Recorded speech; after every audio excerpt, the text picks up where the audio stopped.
Hello everyone, welcome back to the bankers grid. So इस video में हम लोग देखने वाले दैट एक स्ट्रैटेजी सारे सेक्शन का हम क्या बनाए जिससे हमारा score total score out of 170 100 plus जा सके। इस you might have seen previous videos जहां पर हमने previous year papers and previous year exam pattern के बेसिस पर मॉडल पेपर के बारे में डिस्कशन करा था। तो इस वीडियो में हम लोग देखेंगे दैट हर सेक्शन में हम लोग क्या स्ट्रैटेजी बनाए जहां से हम मिनिमम नंबर निकाल कर इस एग्जाम में ओवरऑल हमारा स्कोर 100 प्लस कर पाए। बट अगेन ये सब स्ट्रैटेजी जब काम करता है, जब आप प्रिपेयर्ड हो दैट यस हमको प्रिपरेशन करके एग्जाम को क्रैक करना है। बहुत सारे कैंडिडेट्स ऐसा भी सोचते हैं दैट कुछ ऐसा स्ट्रैटेजी मिल जाए, कुछ मास्टर फॉर्मूला मिल जाए कि एक दिन में हम जस्ट उसको फॉलो करें और नेक्स्ट डे हमारा एग्जाम क्रैक हो जाए। आई मीन टू से आप अच्छा स्कोर कर पाए। हर जगह आप लोगों को प्रिपरेशन करना पड़ेगा, एफर्ट्स डालना पड़ेगा, then only you will be able to stand in the competition. आप पूरे कंपटीशन में अगर स्टैंड करना चाहते हो तो आपको परफॉर्म करना पड़ेगा। अगर ऐसा होता कि इस एग्जाम में आपको परफॉर्म करे बिना सिलेक्शन मिल जाएगा तो एग्जामिनेशन एसबीआई आप लोगों के लिए कंडक्ट नहीं करता, डायरेक्टली आपका इंटरव्यू कंडक्ट कर लेता। बट यहां पर कंपटीशन एग्जाम में रहेगा 75:25 का वेटेज रहेगा। जिसने प्रिपरेशन स्टार्ट नहीं करा बैच में एनरोल करके प्रिपरेशन स्टार्ट कर सकते हो। अदरवाइज अगर आप प्रिपरेशन स्टार्ट करना चाहते हो, बैच में एनरोल करना चाहते हो, बैच में एनरोल करने के लिए आप लोगों को व्हाट्सएप करना है। WhatsApp number is there on the screen for the details. मैं आप लोगों को बहुत सारे वीडियोस में शेयर कर चुका हूं अबाउट द बैच। जब भी इस वीडियो को देख रहे हो 24/7 अभी न्यू ईयर भी चल रहा है तो आप कंप्लीट बैच में 1999 में एनरोल कर सकते हो। Price is 5499 but it is still available so that की प्राइसिंग की वजह से आप लोग आपकी प्रिपरेशन को डिले ना करें। 1999 टिल इंटरव्यू, बहुत रीजनेबल प्राइस है। Live classes, recorded ebooks, PDF, test series and interview preparation complete till interview आप लोगों का इसमें प्रिपरेशन इंक्लूडेड है। जिस टाइम पर भी वीडियो देख रहे हो व्हाट्सएप करके मैसेज कीजिएगा and team will help you out with the manual payment process. Okay, so let's begin the session. सबसे पहले सेशन में मैं आपको गो थ्रू एक और बार करवाना चाहूंगा दैट आप लोगों के सेक्शंस क्या क्या है। ठीक है, आप लोगों के सेक्शन क्या है? Banking knowledge, right? आपका सेक्शन है जनरल अवेयरनेस, यानी कि अगर हम बात करें it is all about current affairs. Video ढंग से देखिएगा, बैच में एनरोल कर रखा है तो भी वीडियो ढंग से देखिएगा बिकॉज अगर स्ट्रैटेजी नहीं रहेगा तो आप खुद भी अपने माइंडसेट को फॉलो नहीं कर पाएंगे। आपको प्रिपरेशन करना है दैट यू नो, बट कैसे करना है, मतलब किस रोड मैप के बेसिस पर, कैसा प्लान है आपका। अगर सपोज करते हैं आप कोई सा हाउस बना रहे हो तो आपका प्लान नहीं है, हाउ विल यू परफॉर्म। सो ये प्लान मैं आप लोगों को ओवरऑल बता रहा हूं that what are the materials needed, मतलब आपको कौन से टॉपिक पर कितना फोकस करना है if you really want to score 100 plus. It is very easy. और मैं इतना भी बात बता रहा हूं दैट इस वीडियो को देखने के बाद भी बहुत सारे कैंडिडेट्स ऐसे होंगे जो इसको फॉलो नहीं कर पाएंगे। तो ये उनका लिमिटेशन है ना। Obviously you need to work upon yourself. जब जाकर आप इन चीजों को सिक्योरली हैंडल करेंगे एंड अपने आप को एग्जाम में अच्छे से परफॉर्मेंस दे पाएंगे। सो जनरल अवेयरनेस, करंट अफेयर्स जिसको बोला जाता है, इसमें एक फाइनेंशियल अवेयरनेस का भी पोर्शन रहता है। ठीक है, अभी मैं इसके बारे में भी बताऊंगा। इंग्लिश का वेटेज रहता है 30 question 30 marks, computer aptitude 20 question 20 marks. Candidates इसका प्रिपरेशन करके बिल्कुल भी नहीं चाहते। बैच में आप लोगों के लिए सर अच्छे से प्रिपरेशन करवा रहे। Now let's talk about the descriptive writing. Again एक अंडररेटेड टॉपिक है जो एग्जाम टाइम पर, जैसे कल परसों 10-5 दिन बचेंगे एग्जाम में, तब कैंडिडेट्स एकदम से हाइप लेंगे इस बात का दैट डिस्क्रिप्टिव राइटिंग में क्या करना है। फिर उनका एक मन बोलेगा दैट जैसा आता है ऐसा टाइप कर देंगे, परफॉर्म नहीं करना है, मतलब हमको अच्छे से प्रिपेयर नहीं करना है। आपके हाथ में टाइम रहता है, इसके लिए भी प्रिपरेशन कैसे करना है, आई मीन टू से कि कितना आप इजी वे में नंबर्स निकाल सकते हो। ठीक है, descriptive writing, computer aptitude, English, general awareness, banking knowledge. I hope I am very much clear about it syllabus part पर। ठीक है, अब देखिए मेरी बात को, बैंकिंग नॉलेज से मैं स्टार्ट करूंगा। बैंकिंग नॉलेज में मैंने आपको एक बार, बहुत बार भी बता दिया है दैट 2023 में एक पैटर्न फॉलो हुआ था जो था थोड़ा इजी वे में। इस एग्जाम में नेगेटिव मार्किंग नहीं है। ठीक है, अब आउट ऑफ 40-25 मार्क्स इजीली ला सकते हो। किसके बेसिस पर ला सकते हो? If you complete your retail liabilities portion. अगर आप retail liabilities, principle and practices of banking, RBI circular थोड़ा बहुत पढ़ लीजिए। बट लास्ट ईयर का अगर एग्जाम पैटर्न फॉलो होता है जहां पर स्टैटिक गवर्नमेंट स्कीम भी आप पढ़ सकते हो, जो बैंक में as a banker what you need to do, वो सारा प्रोसेस अगर आपने समझ लिया, चाहे वो क्रेडिट पोर्शन का भी हुआ। ठीक है, कंप्लीट इन आउट आप समझ रहे हो, उसको प्रिपरेशन कर रहे हो। बैच में तो हम लोग उसको चैप्टर वाइज कर ही रहे। अदरवाइज भी अगर आप प्रिपरेशन करते करते अपने आप को प्रिपेयर्ड देखना चाहते हो तो यहां पर आपने ये सारे टॉपिक्स कर लिए। Considering the fact that paper previous year जैसा रहेगा, इजी साइड पर जो बेसिक चलता है प्रिंसिपल एंड प्रैक्टिसेस के बारे में, इजी साइड का डजंट मीन कि आप लोगों के लिए पेपर डुएबल रहेगा। है ना। बहुत सारे के लिए इजी हो जाता है, बहुत सारे के लिए टफ हो जाता है, बहुत सारे गलत नंबर भी लेकर आते हैं, मतलब कम नंबर भी लेकर आते हैं। तो नेगेटिव मार्किंग नहीं है, तो आप इसमें 25 मार्क्स टारगेट कर सकते हो। मैंने वापस से रिपीट करूंगा कौन कौन सा टॉपिक का नाम बोला है। सबसे पहले आप समझ लीजिए principle and practices of banking, PPB जिसको बोला जाता है। सारा कंप्लीट इन आउट आ गया, इसमें सब कुछ आ गया है बैंकिंग के बारे में, ठीक है। इसमें कैश रिजर्व रेशियो के बारे में भी आएगा, बहुत सारी चीजें जो आप लोगों को समझना रहेगा। Principle and practices plus static banking plus अगर हम बात करें तो गवर्नमेंट स्कीम से, इतना वेटेज अगर आपने ढंग से कर लिया, आप सब समझ गए, सारा प्रोसेस समझ गए, अकाउंट ओपनिंग प्रोसेस समझ गए, क्रेडिट के पोर्शन को समझ गए, क्रेडिट के कॉस्ट ऑफ फंड फॉर्मूला समझ गए, ये सब चीजें समझ गए, then you will be able to score 25 easily. अगर लास्ट ईयर से पहले वाला पेपर आया तो आरबीआई सर्कुलर्स का भी वेटेज अच्छा रहेगा, वहां पर आप लोगों को स्टार्टिंग पोर्शन से भी बहुत सारा पोर्शन देखने को मिलेगा, तो उस कंडीशन में भी आप लोगों को प्रिपेयर्ड रहना पड़ेगा। आप लोग यहां पर 25 नंबर इजीली टारगेट कर सकते हो। मैं इसलिए ऐसा बोल रहा हूं क्योंकि यहां पर नेगेटिव मार्किंग नहीं है। अगर नेगेटिव मार्किंग नहीं है तो आप 25 नंबर आराम से टारगेट कर सकते हो, जो पढ़कर जाएंगे। जो पढ़कर नहीं जाएंगे वो बोलेंगे बीच में, दैट सोचेंगे दैट हम 10 नंबर कैसे लाएं, 15 नंबर कैसे लाएं, 35 नंबर कैसे लाएं, but it is not doable. आप 25 से 30 नंबर वेल बैलेंस्ड में टारगेट कर सकते हो इजीली। मैंने आपको टॉपिक्स बताए, आपने कभी नोट नहीं करा हो तो नोट कर लीजिएगा, अदरवाइज बैच में आप लोगों के लिए प्रॉपर्ली इसको शेड्यूल करा जा रहा है, क्योंकि रिलेवेंट कंटेंट से अगर प्रिपरेशन नहीं करोगे तो डजंट मैटर आप कितना भी फाइनेंस पढ़ लो, फाइनेंस अपने आप में बहुत डेप्थ होता है, बैंकिंग इनफैक्ट अपने आप में बहुत डिटेल्ड होता है। अगर आप उसको पढ़ने जाएंगे तो आप सोचेंगे दैट ये टॉपिक के ऊपर तो एक पर्टिकुलर बुक बन गया, आपकी एग्जाम के लिए क्या इंपॉर्टेंट है, डू दैट, है ना। बैच में जो भी लेसन्स शेड्यूल होते उसको फॉलो कीजिए अच्छे से।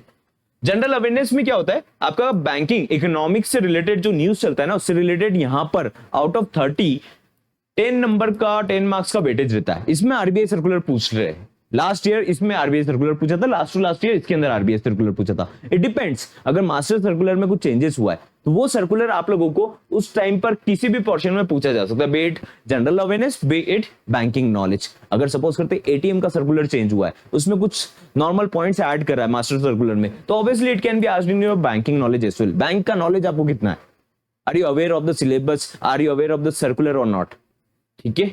तो आई होप ये भी पोर्शन आपको समझ में आया। आउट ऑफ 30 यहाँ पर 10 क्वेश्चन आप लोगों के किसके रहते हैं, फाइनेंशियल अवेयरनेस के। जब डे टू डे बैंकिंग में कर रहे हो उसका करंट न्यूज बस पढ़ना रहेगा। करंट न्यूज पढ़ने के लिए कब से कब तक का पढ़ना पड़ेगा आप लोगों को, कब से कब तक का, जैसे फॉर्म अगर जनवरी में अभी नोटिफिकेशन आउट होने वाला है, तब दिसंबर, जैन और फेब, अगर ये 3 मंथ्स कंप्लीट कर लेते हो, ये कब कंप्लीट होगा, अभी दिसंबर हम लोग स्टार्ट कर रहे हैं, आप लोग का जैन भी स्टार्ट हो जाएगा एंड फेब भी कंप्लीट होगा। अगर आप इतना पोर्शन फाइनेंशियल अवेयरनेस अच्छे से कर लेते हो, what I am telling is financial awareness, banking awareness, economic का अवेयरनेस, इकोनॉमिक का डेटा पूरा, अगर आप ये पढ़ लेते हो 3 महीने का, तो आप यहां से 10 में से 7-6 क्वेश्चन आराम से इजीली कर लोगे। 6 से 7 क्वेश्चन बहुत वेरी इजीली कर लोगे। चाहे उसका स्टैटिक हिस्ट्री पोर्शन भी पूछा गया हो तो भी आप 6 से 7 नंबर मिनिमम लेकर आ सकते हो out of 10 marks. Now let's talk about the remaining portion. मैंने 30 नंबर का पेपर बताया है, यहां पर 20 नंबर का आपका कौन सा पोर्शन रहेगा, जनरल करंट अफेयर्स का, अप्रोक्स है ना, अप्रोक्सीमेट चलता है। तो 20 नंबर में कौन सा स्पोर्ट्स के बारे में आ गया, पॉलिटिक्स के बारे में आ गया, कुछ साइंस के बारे में आ गया, कुछ जनरल न्यूज के बारे में आ गया, तो उसमें आप कितने अवेयर हो। तो देखो वो पोर्शन आप लोग ऐसे वन गो में कवर नहीं कर सकते, but what I recommend is, जो हम लोग हमारे स्केड्यूल में फॉलो करेंगे, दैट इज आप जैन और फेब का कंप्लीट करंट अफेयर्स पढ़ लेंगे। कंप्लीट जो भी डे टू डे बैंकिंग में, डे टू डे न्यूज में चल रहा है ना, जो भी चाहे वो ओलंपिक से रिलेटेड हुआ, स्पोर्ट्स से रिलेटेड हुआ, चाहे वो सिनेमा से रिलेटेड हुआ, जो भी डिस्कशन चल रहा है जनवरी फरवरी में, वो सब कंप्लीट हम लोगों को पढ़ना पड़ेगा। इतना अगर हम पढ़ लेते तो एटलीस्ट हम रिमेनिंग 20 मार्क्स में से 5 to 10 मार्क्स इजीली ला सकते हैं। देखो मैं कोई हाइपोथेटिकल और कुछ इमेजिनरी इल्यूजनरी बातें नहीं करता हूं। 30 मार्क्स में से आप आराम से यहां पर 10 से 15 नंबर इजीली लेकर आ सकते हैं। यहां पर 25 नंबर इजीली लेकर आ सकते हो। This should be your strategy in दोनों टॉपिक में। अभी रुकिएगा वीडियो में, बिकॉज यहां पर इंग्लिश और डिस्क्रिप्टिव राइटिंग पर आपको एक बार एटलीस्ट ये समझना रहेगा कि कितना स्कोरेबल है, कितना स्कोर करा जा सकता है, एवरेज कैंडिडेट कितना स्कोर करेगा। सो दैट्स व्हाई यहां पर देखिए इंग्लिश में अगर हम बात करें 30 मार्क्स का रहता है। पैसेज राइटिंग के लिए आप लोग रीडिंग करेंगे, जितना रीड करेंगे उससे आपको डिस्क्रिप्टिव राइटिंग में हेल्प मिलेगा। What I am telling is, मैं वापस रिपीट करता हूं, दैट आप लोग अगर लेटर राइटिंग अगर अच्छे से करना है, ऐसे राइटिंग अच्छे से करना है, तो आप लोगों को इंग्लिश के लिए पैसेज पढ़ने पड़ेंगे। इंग्लिश के लिए न्यूज़पेपर पढ़िए, थोड़ा बहुत आर्टिकल्स पढ़िए। आर्टिकल्स पढ़ेंगे उससे क्या हैबिट होगा, आपका रीडिंग का हैबिट अच्छा होगा। रीडिंग का हैबिट होगा तो उससे आपको क्या मिलेगा, ये जब 30 क्वेश्चन आप लोगों के सामने रहेंगे तो आप उसको अच्छे से पढ़ के समझ पाएंगे। इंग्लिश में आप लोगों का कम्युनिकेशन का चेक नहीं होता है, इंग्लिश में आप लोगों का समझ का चेक होता है कि आप पढ़ सकते हो, समझ सकते हो या नहीं समझ सकते हो। अदरवाइज आपका कोई सा वोकल वाला टेस्ट होता है जहां पर आपको बोलकर दिखाना होता, यहाँ पर बोलकर नहीं दिखाना है, यहाँ पर आप लोगों को समझना है। दैट आपके सामने कोई सर्कुलर आया तो आप समझ पाते हो, आपके पास में कोई सा फॉर्म आया तो आप समझ पाते हो नहीं समझ पाते हो। ये चीजें अगर नहीं समझ सकते तो फिर आप बैंक में कैसे परफॉर्म करेंगे। दैट्स वाई यहाँ पर इंग्लिश का आपको पैसेज रीड करना स्टार्ट करना। पैसेज आप रीड करेंगे आपके जनरल न्यूज़पेपर से, जो डे टू डे न्यूज़पेपर आता है, आप उसको एक एक पैराग्राफ पढ़ के जस्ट समझना स्टार्ट कीजिए। आई एम नॉट टेलिंग कि आप ग्रामर वाइज जाइए, बट उसको समझना स्टार्ट कीजिए। जितना अच्छा रीडिंग रहेगा इतना नंबर आप यहाँ पर लेके आएंगे। फर्दर हम लोग क्लास के अंदर पैसेज से लेकर इसका पर्टिकुलर डिटेल्ड सिलेबस के ऊपर हैंड्स ऑन भी करेंगे। जैसे particular set of questions bar bar repeatedly आपके एग्जाम में पूछे जाते हैं, उनका प्रैक्टिस भी करेंगे। बट मेरा सबसे पहले कहना है कि आप आपका रीडिंग इंप्रूव करेंगे। रीडिंग इंप्रूव करने के लिए आप लोगों को न्यूज़पेपर फॉलो करना है। न्यूज़पेपर से आपका जनरल अवेयरनेस भी अच्छा हो जाएगा, बैंकिंग भी अच्छा होगा। इंग्लिश के साथ साथ में आपका डिस्क्रिप्टिव राइटिंग के भी थॉट्स आ जाएंगे कि ऐसा लाइन लिखने से ज्यादा अच्छा लगेगा। अगर आपको नहीं भी समझ में आता तो आप ऐसे लाइन लिख पाएंगे। तो जस्ट एक न्यू ईयर का रेजोल्यूशन आप ले सकते हो दैट आप डेली एक पैसेज एक पैराग्राफ पढ़ेंगे। देखो उससे कुछ फर्क पड़ेगा नहीं, एक अच्छा हैबिट है जो आपको डालना चाहिए। अगर आप डाल लेते हो तो डिस्क्रिप्टिव राइटिंग में, इंग्लिश सब्जेक्ट में, बैंकिंग नॉलेज, जनरल अवेयरनेस सब में आपको हेल्प करेगा, क्योंकि जितना पढ़ेंगे इतना बेटर रहेगा हमारे लिए। तो यहाँ पर इंग्लिश में अगर आप ढंग से कर लेते हो, मैं आपको 50% मार्क्स का बोल रहा हूँ क्योंकि नेगेटिव मार्किंग नहीं है, आप 15 मार्क्स बहुत इजीली ला सकते हो। पैसेज को सॉल्व करके बस समझ के बताना क्या मीनिंग था। पैराजंबल कुछ लाइंस अरेंज करनी है आपको, तो उसको कौन से सीक्वेंस में अरेंज करना है, इनके बेसिस पर ही, normal fill in the blanks के बेसिस पर ही, और नेगेटिव मार्किंग नहीं है। 15 मार्क्स वेरी इजीली ला सकते हो।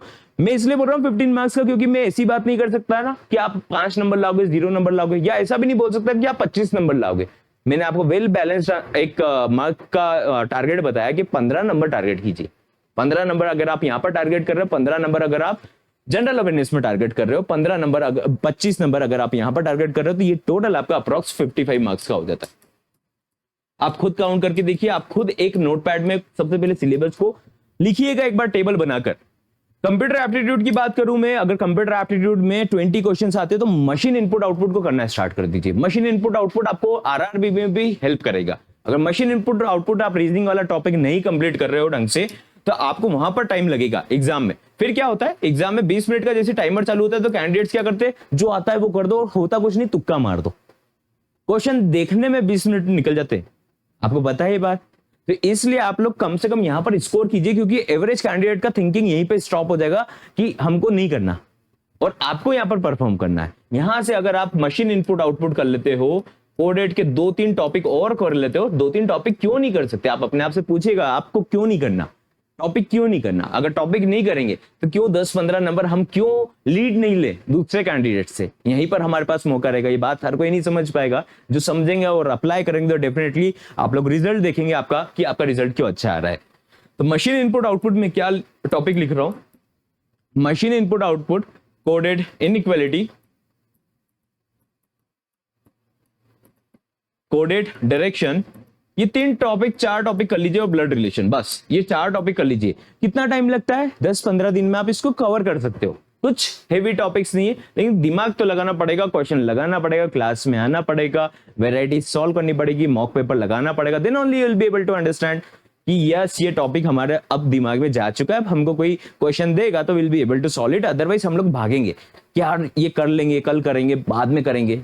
मत कीजिए ऐसा अपने आप। अगर आपने प्रिपरेशन स्टार्ट नहीं करा, बैच में आप एनरोल करके प्रिपरेशन स्टार्ट कर सकते हो। WhatsApp number is there on the screen and team will help you out with the manual payment process. ध्यान दीजिएगा, अगर आपने एनरोल कर रखा है तो अगर आप क्लासेस नहीं देख रहे हो, आप ऐसा सोच रहे हो कि जहां पर इंटरेस्ट आ रहा है खाली वही क्लास देखें, तो आप लोग आपका खुद का अपॉर्चुनिटी पर कॉम्प्रोमाइज कर रहे हो। So I really do not want कि आप लोग इस पे कॉम्प्रोमाइज करें। प्रिपरेशन पे किसी भी केस में कॉम्प्रोमाइज नहीं करना है, चाहे कुछ भी हो, क्योंकि ये अपॉर्चुनिटी आपका एज का क्राइटेरिया एक बार आगे निकल गया तो फिर आप लोग ये अपॉर्चुनिटीज के लिए वेट करेंगे लेटर ऑन। और एक बार आप सिलेक्शन ले लिए तो लेटर ऑन आप देखेंगे दैट आपका पूरा कंप्लीट लाइफ अपसाइड डाउन हो गया है, मतलब डाउन साइड से अप हो गया है। उल्टा अगर मैं उल्टी बात बताऊं, उसको रियलिटी में बताऊं, तो वो पूरा एकदम डाउन साइड से अप हो जाएगा आपका लाइफ। 20 मिनट्स का टाइम मिलेगा, आप यहाँ पर 10 से 15 नंबर मिनिमम टारगेट कर सकते हो। मैं तो इनफैक्ट बोलूंगा 15 नंबर टारगेट कीजिए, क्योंकि सिलेबस वेरी नोन है, यहाँ पर अनसर्टन सिलेबस नहीं है हमारे पास में, पूरा नोन सिलेबस है। अगर हमको पता है मशीन इनपुट करना है तो क्यों हम उसके क्वेश्चंस प्रैक्टिस ना करें, हमको पता है कि हमको डायरेक्शन चेंज करना है तो क्यों उसके क्वेश्चन प्रैक्टिस ना करें, ब्लड रिलेशन आता है तो क्यों ना करे, और इनइक्वालिटी आता है। तो अगर हम इन टॉपिक्स में से 20 मिनट में अगर 15 क्वेश्चन कर सकते हैं, मैं 15 जानबूझकर बोल रहा हूं, 10 नंबर भी बोल सकता हूं लेकिन 15 नहीं बोलूंगा, तो आप 15 नंबर नहीं, आप 10 नंबर के पीछे जाओगे और 5 ही नंबर लेकर आओगे। आपको 15 नंबर यहां से निकाल कर लाना है। अगर मैं डिस्क्रिप्टिव राइटिंग की बात करूं तो यहाँ पर लेटर राइटिंग रहता है और ऐसे राइटिंग रहता है, सभी को पता है, जिसने बैच में एनरोल कर रखा आप लोगों को सभी को पता है, जब हमारा इंटरेक्शन हुआ होगा। तो देखो 25-25 नंबर का ये पेपर रहता है गाइस। जो फॉर्मेट हम लोग फॉलो कर रहे क्लास में, मैं आपको लिख कर दे सकता हूं इस बात पर दैट आपने इसको फॉलो कर लिया तो आप 50 मार्क्स में से 50 आउट ऑफ 50 आप लोग 35 to 40 मार्क्स इजीली ला सकते हो। अगर आपने ये दोनों पैटर्न को फॉलो कर लिया, आपका इंग्लिश बेकार है चलेगा, आपका टाइपिंग अगर आप सुधार लेते हो, रट लेते हो, बस इस जो आपको क्लास में बताया जा रहा है उसको बस फॉलो कर लेते हो और साथ में क्लास के साथ में प्रैक्टिस कर लेते हो, चाहे वो लेटर राइटिंग का फॉर्मेट हुआ और ऐसे राइटिंग का फॉर्मेट हुआ। अगर आपने समझ लिया क्या क्या वेराइटीज ऑफ ऐसे राइटिंग होता है, लेटर राइटिंग क्या क्या वेराइटीज आता है, हमको कौन से 2-4 वेराइटीज के ऊपर हैंड्स ऑन कर लेना है, चाहे उसके ऊपर कुछ भी क्वेश्चन आएगा तो हम उसको बात घुमाकर लिख लेंगे, क्योंकि हमारे पास में उसका एक पैटर्न बना हुआ रहेगा। सपोज करते हैं जैसे अगर हम बात करें लेटर राइटिंग में, अगर आपका फॉर्मेट क्लियर है, जैसे हमने क्लास के अंदर ऑलरेडी गो थ्रू कर चुके हैं, दैट इज अगर फॉर्मल लेटर आया ब्रांच मैनेजर को लिखना है तो सबसे पहले आपको आपका डिटेल देना है कि आप कौन हो, क्या करते हो, आप क्यों लेटर लिख रहे हो किसी को, फिर उसके बाद आप अगर मेंशन कर रहे हो आपके प्रॉब्लम को, फिर आपकी एक्सपेक्टेशन को, तो आपने इस फॉर्मेट को ऐसे बना लिया जो हमने क्लास में ऑब्वियसली फॉर्मेट पूरा देख रखा है, बैच में एनरोल कर रखा, तो आप उसको फॉलो कीजिएगा। ठीक है, तो अगर आप इन फॉर्मेट को सोच कर लिख देते हो, पहली बात तो मैं आपको सोचने का भी मौका नहीं दूंगा क्लास में, आपको you'll have to go through it कि आपको याद हो जाए, कुछ भी लाइन आ जाए, जैसे आप बचपन में देखते थे I beg to say that, ऐसा करके लेटर लिखते थे हम, तो इस टाइप की चीजें आप लोगों को पूरी याद ही हो जाए, आपको नहीं सोचना पड़े यार क्या लाइन में लिखे हैं, है ना, इतना टाइम एग्जाम में नहीं देना है, हमको तो वहां पर परफॉर्म करना है, 30 मिनट्स में हमको लेटर और ऐसे दोनों में परफॉर्म करना। अगर यहां पर आप 35 मार्क्स, मैं आपको बेयर मिनिमम मार्क्स अगेन बता रहा हूं, अगर आप 25 मार्क्स यहां पर टारगेट करते हो, 15 मार्क्स यहां पर टारगेट करते हो, 15 मार्क्स यहां पर टारगेट करते हो, 15 यहां पर करते हो, मैं यहां पर 15 बोलूंगा, आप लोगों को 15 करना पड़ेगा। ठीक है, आप इसको लाइटली नहीं लेंगे, इंग्लिश को भी लाइटली ले लेंगे, इसको भी लाइटली ले लेंगे तो पढ़ेंगे किसको।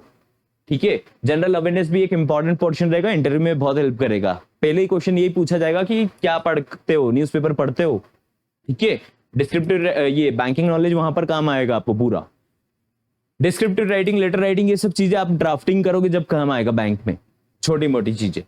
ठीक, तो यहां पर अगर आप 35 मार्क्स टारगेट करते हो, 15 30 45 45 5 होता है 50 70 और 105, आप यहां से 105 इजीली मार्क्स ला सकते हो।